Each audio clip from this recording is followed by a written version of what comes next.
le mal, ce mot en grec et en latin, désigne soit le mal comme abstraction, soit une personne, le mal avec une majuscule. Cette ambiguïté non perceptible en français invite à n'exclure aucun des deux sens. Mal dont Dieu nous délivrera, malin des mains duquel il nous arrachera. Le mal est une notion purement négative qui exprime l'absence d'un bien.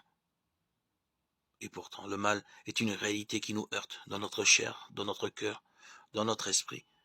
C'est toute souffrance, toute agression, toute blessure de la vie humaine, quelle qu'en soit la cause.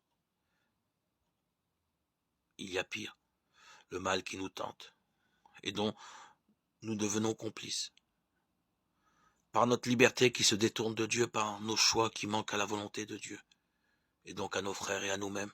Bref, par nos péchés, nous pactisons avec le mal, et avons notre part de complicité dans la destruction du monde et dans la dislocation des relations entre les hommes.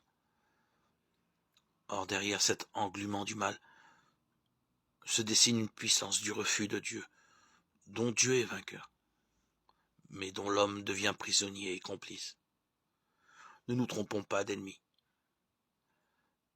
Cette structure perverse est une puissance.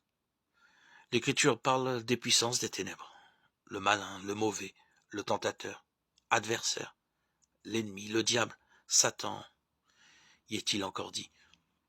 Cette demande « Délivre-nous du mal » inclut le mal qui habite le cœur de l'homme et le mal du monde, de la souffrance et du péché, et jusqu'au tentateur. Être délivré du mal, c'est être délivré du malin.